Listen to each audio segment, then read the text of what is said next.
प्यारे बुज़ुर्गों, माताओं, भाई और बहनों, दयाल प्रसन्न दर्शन सिंह जी महाराज जिन्होंने हम में से कईयों को रूहानियत का रास्ता दिखाया, उनके वचन हम जब भी पढ़ते हैं, समझते हैं, उनको अपनी ज़िंदगी में ढालते हैं, तो फिर हमें एक रास्ता अपनी मंजिल की ओर बढ़ने का नया मिल जाता है। आत्मा जो परमात्मा का अंश है, जब वो प्रभु से अलग हुई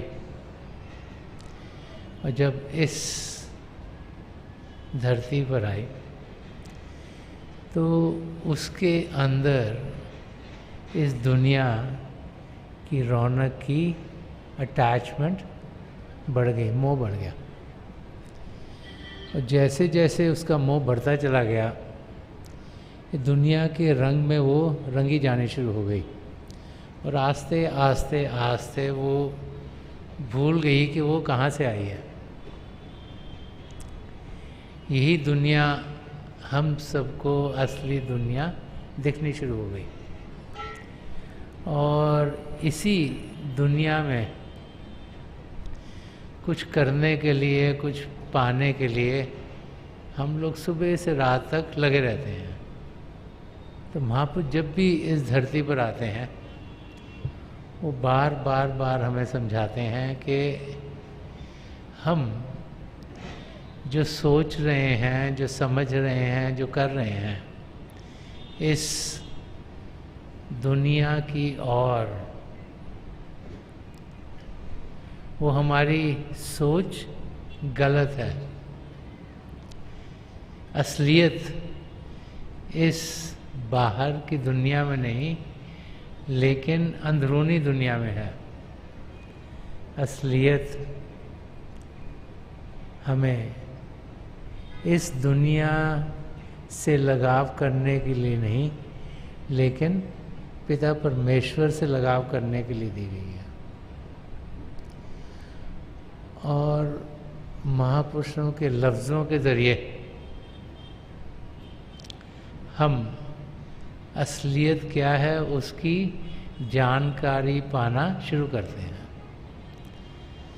तो संत दर्शन सिंह जी महाराज जिन्होंने बहुत कुछ रूहानियत के रास्ते के बारे में लिखा, पिता परमेश्वर की कुछ जानकारी पाने के बारे में लिखा, और कैसे हमें जब हम किसी पूर्ण महापुरुष की संगत में पहुंचते हैं तो कैसे हमें मदद मिलती है, उसके बारे में कहा। तो उनके लफ्ज़ों के ज़रिए जब हमारी समझ सही होती है कि ज़िंदगी क्या है, क्या रिश्ता नाता है, किससे हमें क्या मिलेगा और क्या मिलना चाहिए, और क्या पाने की हमारे अंदर ख्वाहिश होनी चाहिए, वो सब चीज़ें क्लियर होनी शुरू हो जाती हैं, खुलनी शुरू हो जाती हैं। एक नज़म जो संत दर्शन सिंह जी महाराज ने अपने सदगुरु हजूर बाबा सावन सिंह जी महाराज के बारे में लिखी है, जिसमें कि उन्होंने एक सदगुरु की संगत में जब हम पहुंचते हैं तो हमें क्या मिलता है, वो खोल खोल के समझाया कि हम अपने सदगुरु को संगत में जाकर पाते हैं। तो एक पीर की महफिल, एक पूर्ण महापुरुष का सत्संग, वहाँ पर जाकर मिलता क्या है, कैसे मिलता है, होता क्या है, वो सब संत दर्शन सिंह जी महाराज ने इस नज़म के ज़रिए जो उन्होंने अपने सदगुरु हजूर बाबा सावन सिंह जी महाराज के बारे में लिखे, उसके ज़रिए हमें समझाया है।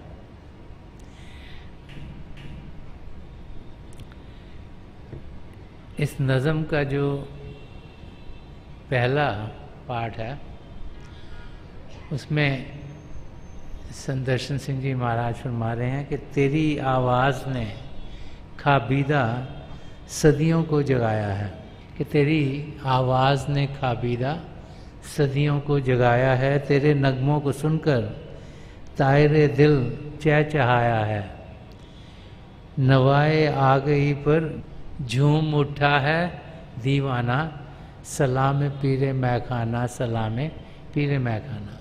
वो कह रहे हैं कि एक पीर का मैखाना, एक पूर्ण महापुरुष का सत्संग, उसको मैं सलाम करता हूँ। मैं वहाँ जाकर प्रार्थना करता हूँ, उससे वहाँ पहुँचकर मुझे जो चाहिए वो मिलता है,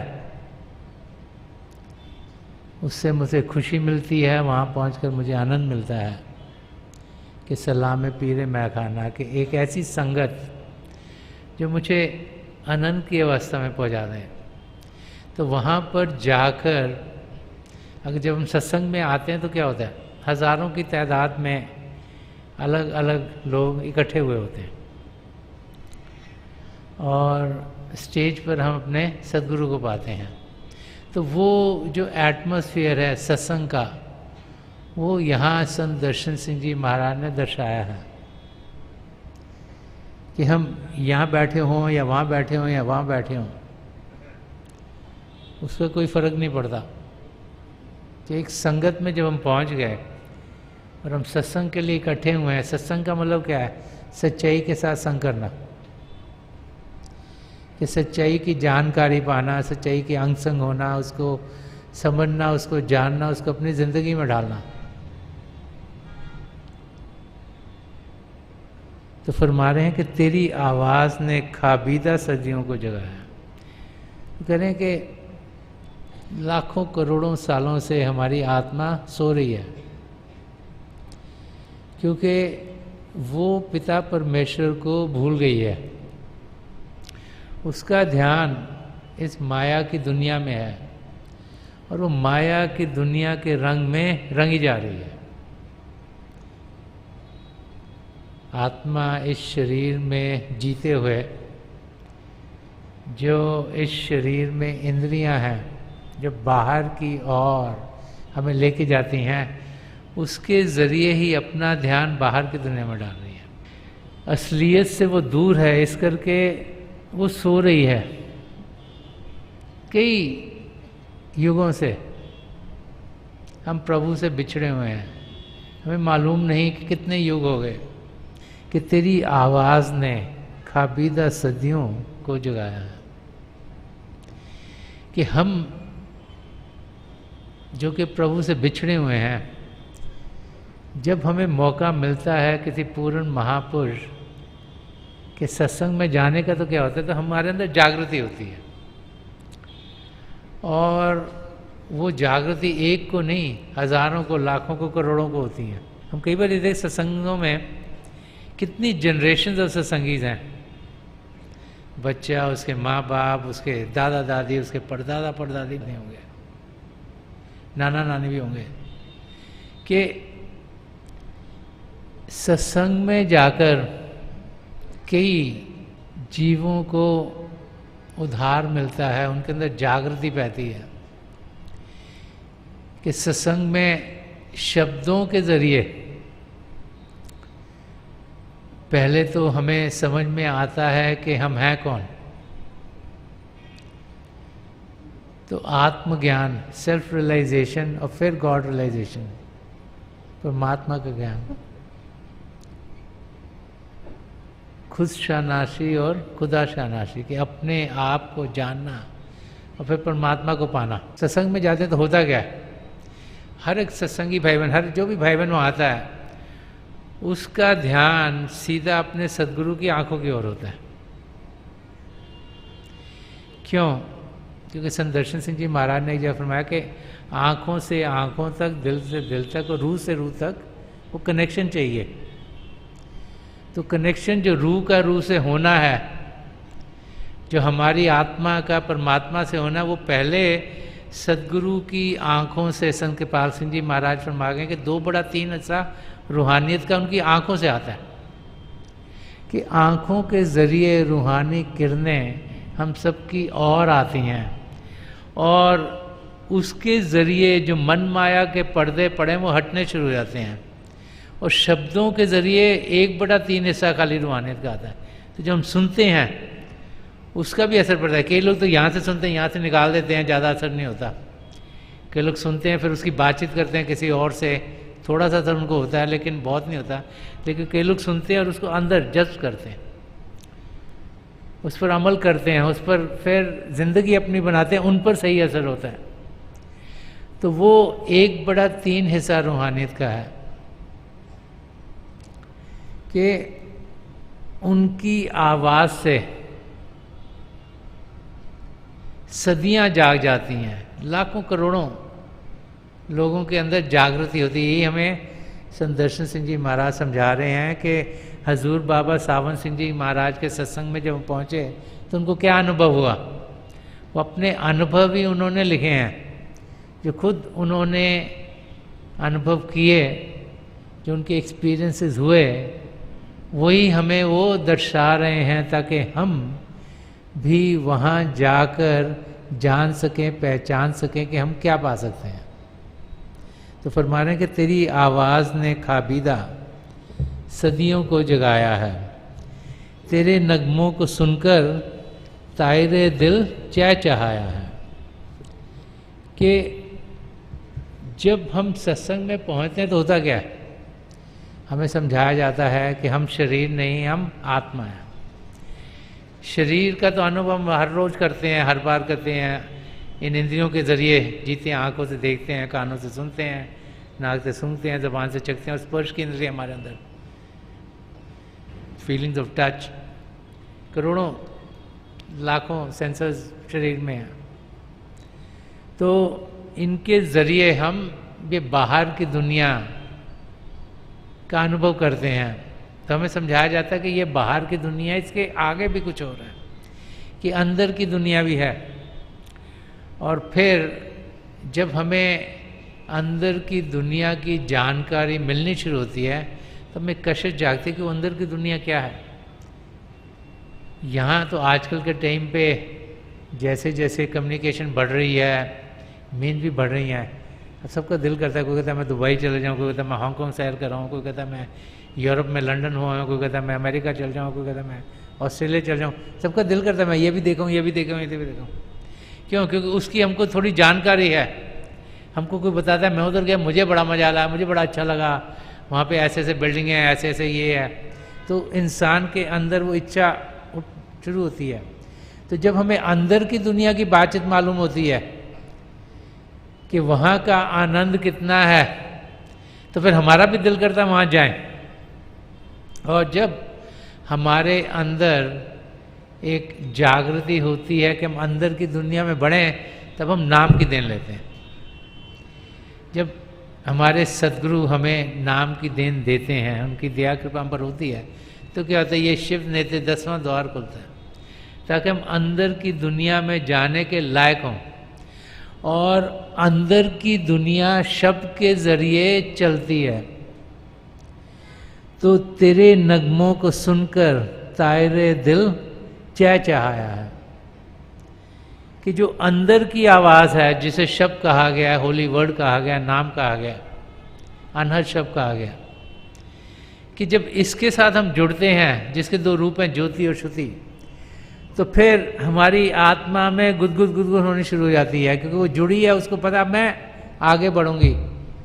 अब जैसे आप कोई नई चीज़ देखो, आपको बहुत अच्छी लगती है, ऐसे ही जब अंदर की दुनिया का थोड़ा अनुभव होता है, अंदर का हम शब्द सुनते हैं, अंदर की ज्योति के साथ जुड़ते हैं, श्रुति के साथ वो सुनते हैं, तो हमारे अंदर बड़ी खुशी होती है।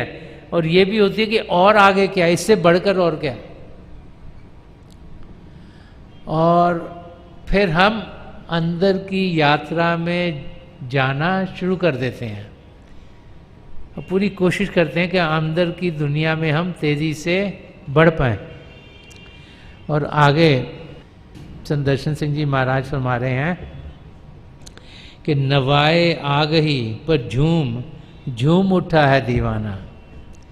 तो फरमा रहे हैं कि जो आपकी आत्मज्ञान देने वाले जो शब्द हैं, जब अंदर से हम शब्द के साथ जुड़ते हैं तो आत्मा क्या है उसकी जानकारी होनी शुरू, उसका एक्सपीरियंस होना शुरू हो जाता है।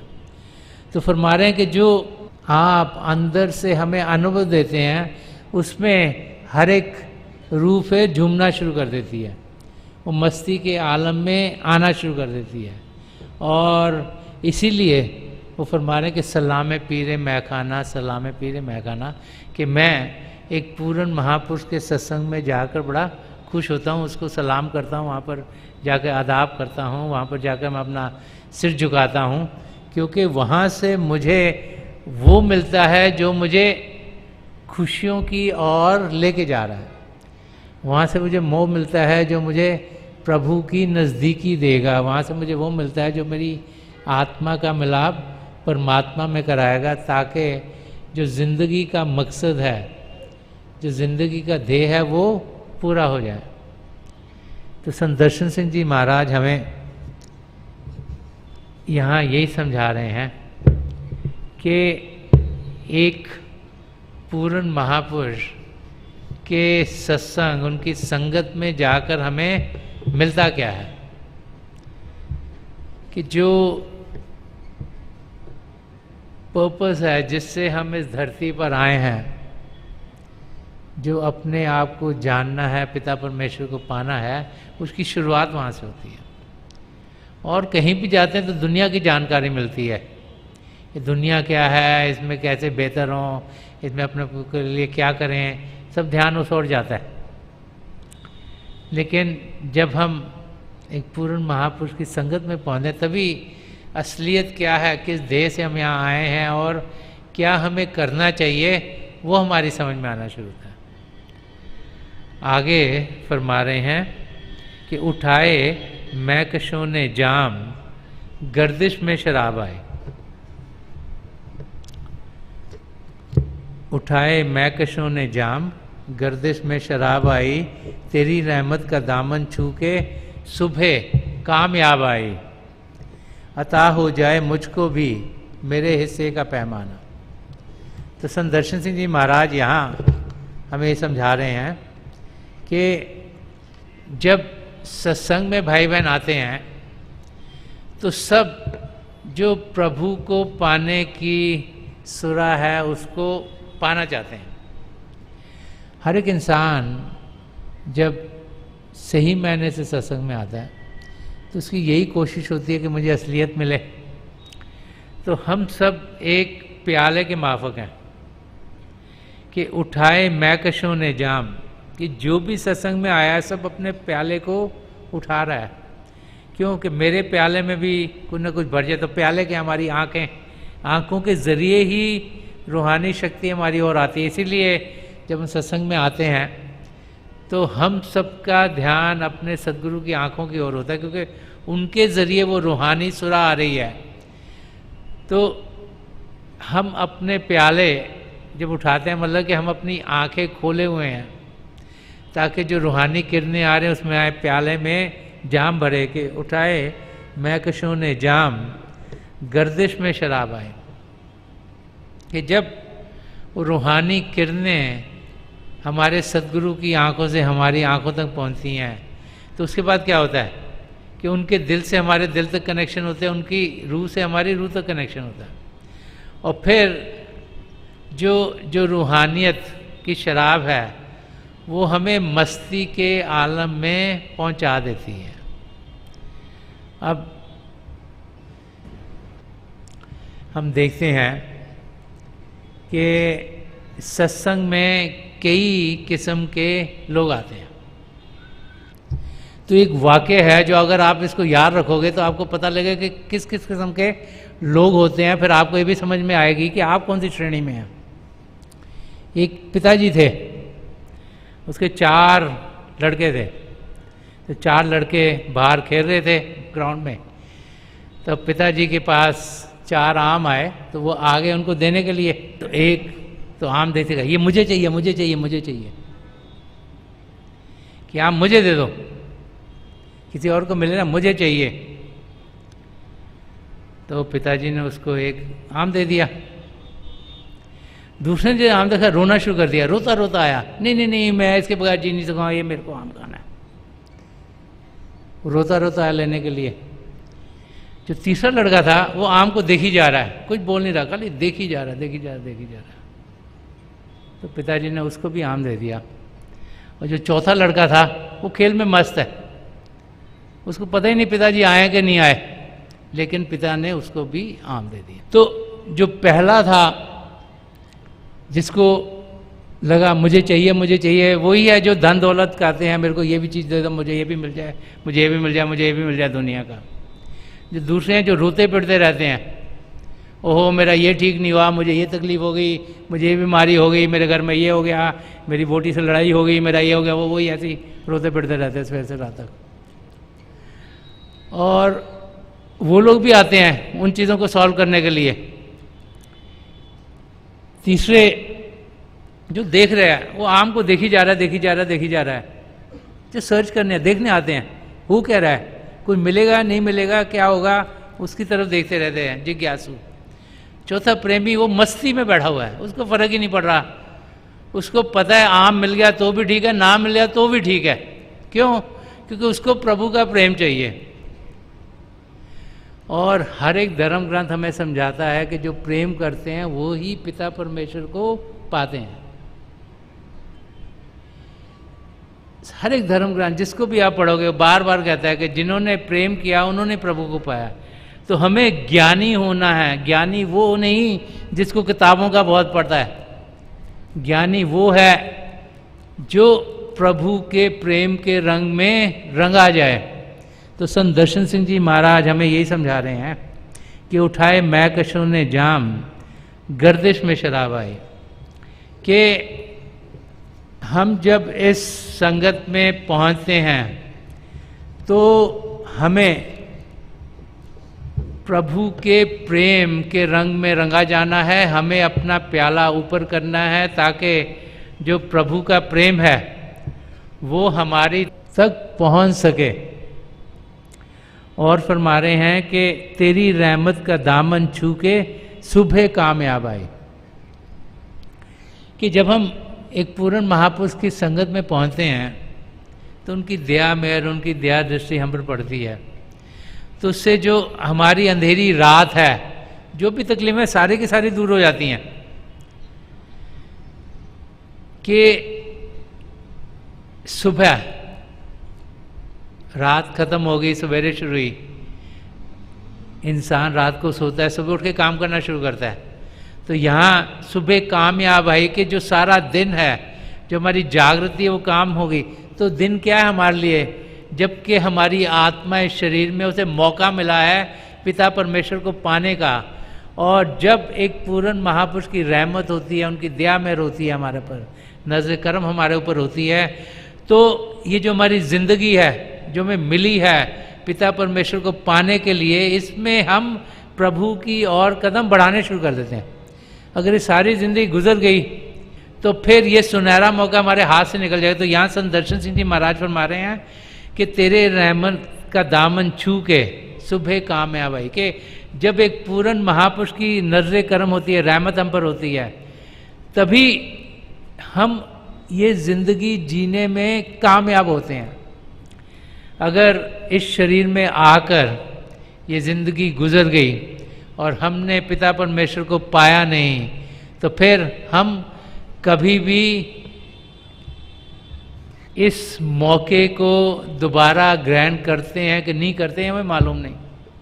होते तो हजारों लाखों करोड़ों साल फिर लग जाए, आत्मा फिर 84 लाख जिया जो उन चक्कर में पड़ी रहे, कब मौका मिले पता नहीं। तो यहाँ समझा रहे हैं कि जब एक पूर्ण महापुरुष की नजर करम हम पर पड़ते, दया दृष्टि पड़ती है, तो जो मन माया के पर्दे हैं जो हमारी आत्मा पर चढ़ गए हैं, जो हमें असलियत से परे कर रहे हैं, वो हट जाते हैं और हम असलियत की जानकारी पाते हैं। हम एक ज्ञानी बन जाते हैं। हमें समझ में आता है कि आत्मा परमात्मा का अंश है, सिर्फ प्रेम के जरिए हम उन्हें पा सकते हैं।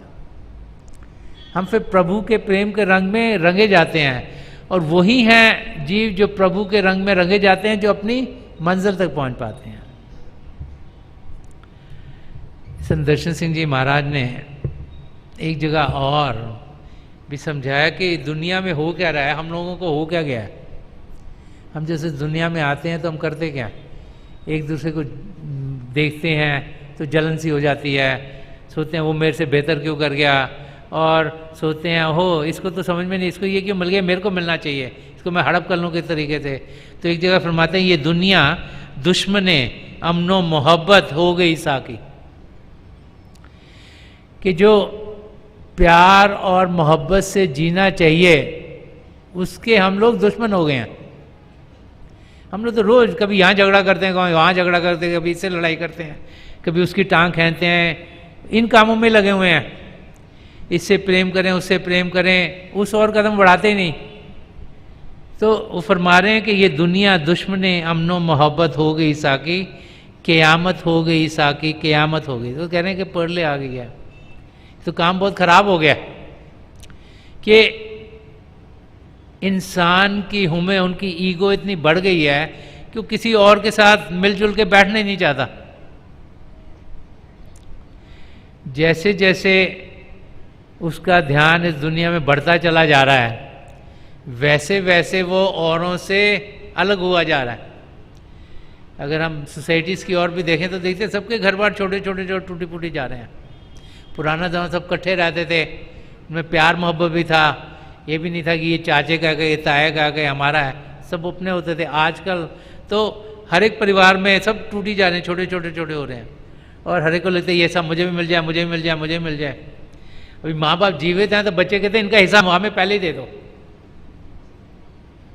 यही थिंकिंग बदल गई इंसान की, थिंकिंग चेंज।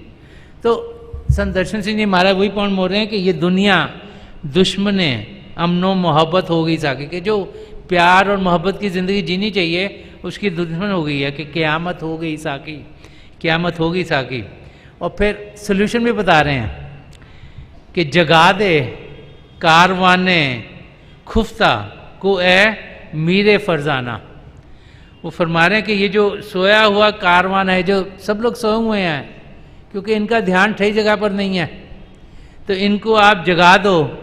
और हे सदगुरु, आप ही हैं जो इनको जगा सकते हैं, आप ही हैं कि इनको सही रास्ते पर लगा सकते हैं, आप ही हैं जो कि इनकी रूह की गहराई तक जाकर इनके अंदर प्रभु के लिए प्रेम जागृत कर सकते। इसीलिए हम बार बार हम सबको समझाया जाता है कि हम अपने सदगुरु के दर्शन 1000 बार करें। पता नहीं किस क्षण में हम उस स्थिति में हों जबकि उनकी ओर से जो किरणें हमारी ओर हर समय आ रही हैं वो हम जज कर पाएँ।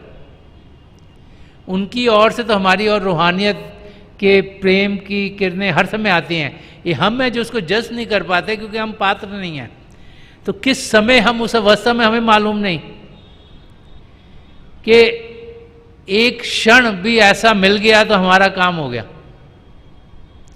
तो संत दर्शन सिंह जी महाराज ये फरमा रहे हैं कि आप हो जो कि हमें जगा सकते हैं, जो हमारी बुद्धि जो खराब हो गई है, जो हमारा ध्यान जो गलत चीज़ों में जा रहा है, जो हम असलियत से दूर जा रहे हैं, कि आपकी दया मेहर होगी तो हमारी समझ सही होगी, हमारी समझ सही होगी तो हमारे सोच सही होंगे, हमारे सोच सही होंगे तो हमारे बोल सही होंगे, हमारे बोल सही होंगे तो हमारे विचार सही होंगे। कि ये आप ही हैं जो कि इन्हें सही कर सकते हैं। और आगे एक और शेर में भी संत दर्शन सिंह जी महाराज ने फरमाया है कि जब एक पूर्ण महापुरुष की संगत में हम पहुँचते तो होता क्या, वो फरमा रहे हैं कि नवाए नानको कृष्णो रहीमो राम मिलती है।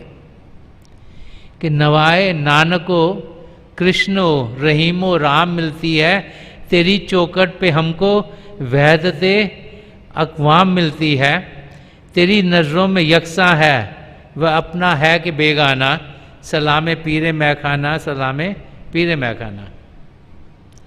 वो फरमा रहे हैं कि जब हम एक पूर्ण महापुरुष के चरण कमलों में जाते हैं तो तरह तरह के लोग वहाँ पाते हैं। वहाँ हिंदू भी होते हैं, सिख भी होते हैं, मुसलमान भी होते हैं, ईसाई भी होते हैं, बुद्धिस्ट भी होते हैं, जैन भी होते हैं, हर किस्म के लोग होते हैं।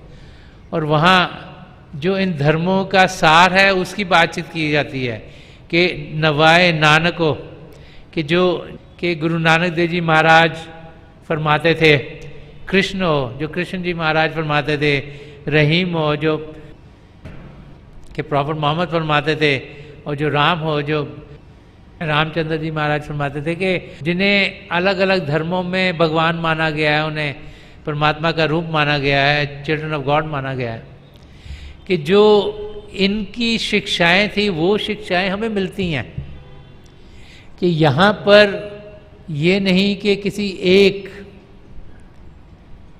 धर्म की बातचीत हो, कि सब धर्म यहाँ पर सही हैं और उनका जो सार है उस सार की बात की जाती है कि हर एक धर्म तो यही चाहता है कि हमारी आत्मा का मिलाप परमात्मा से हो, कि नवाए नानको कृष्ण रहीमो राम मिलती है, तेरी चौखट से हमको वैधते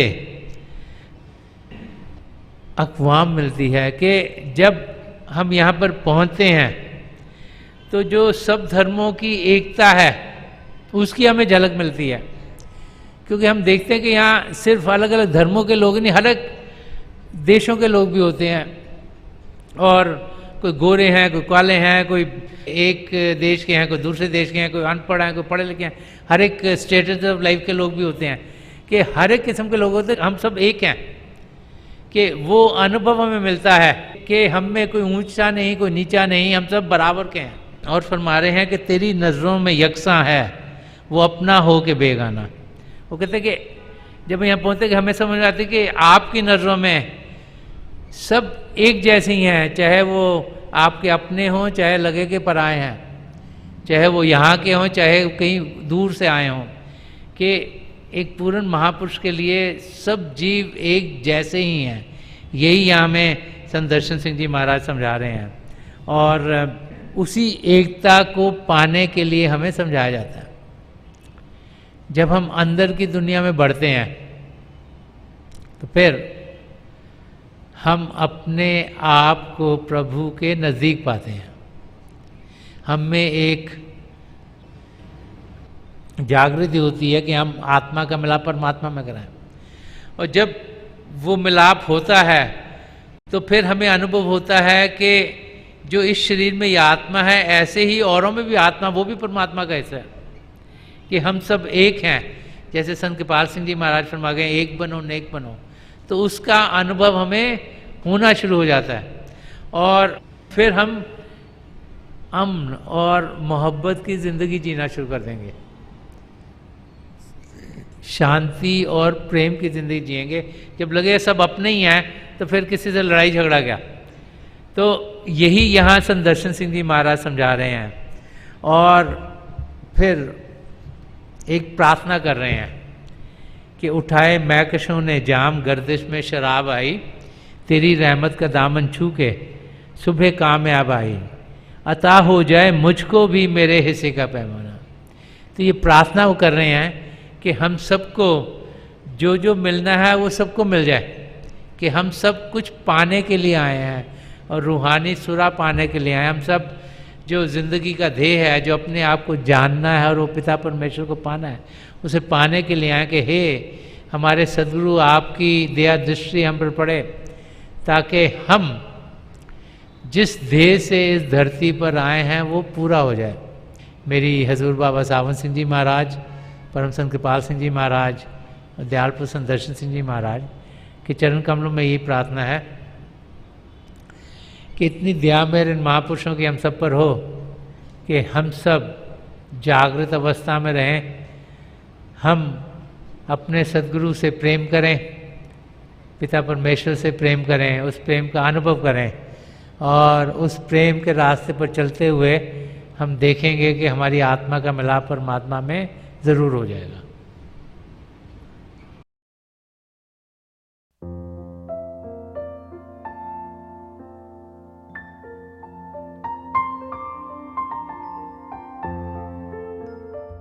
तो थोड़ी देर के लिए हम सब अभ्यास के लिए बैठ जाएं। आप जहाँ भी बैठे हैं आराम से बैठिएगा, अपनी आंखें बंद कर लीजिएगा। ये आई बॉल्स आँखों के डले सीधे सामने फोकस हो, जैसे हार्ट के सामने आप फोकस हो। आंखें बंद करते ही वो भाई बहन जिन्हें नाम की देन मिली आप सिमरन कीजिएगा, और जो भाई बहन यहाँ नए हैं आप पिता परमेश्वर के किसी भी जाति नाम का जाप कीजिएगा। जाप मन ही मन करना, ऊंचा नहीं दोहराना।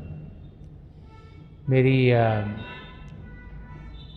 प्रभु के चरण कमलों में, और जो पिछली सेंचुरी के महापुरुषों हैं, हजूर बाबा सावन सिंह जी महाराज, परम संत कृपाल सिंह जी महाराज और दयाल प्रसन्न दर्शन सिंह जी महाराज के चरण कमलों में यही प्रार्थना है कि जो जो हम सबके लिए बेहतर हो ये महापुरुष हमें दें, हमें सबके साथ जोड़ें और हमारे भीतर प्रभु की ज्योत के हमें दर्शन करवाएं।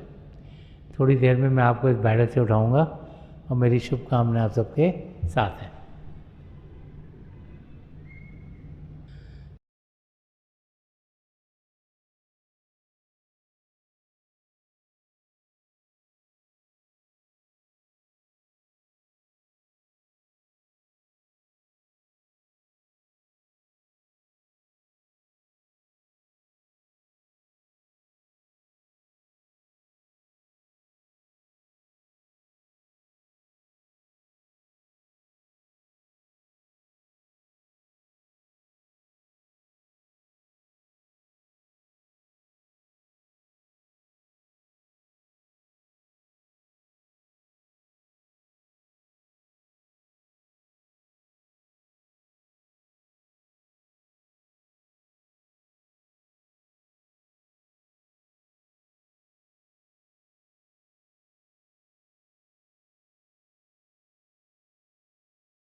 छोड़ दीजिए जी, प्लीज लीव ऑफ।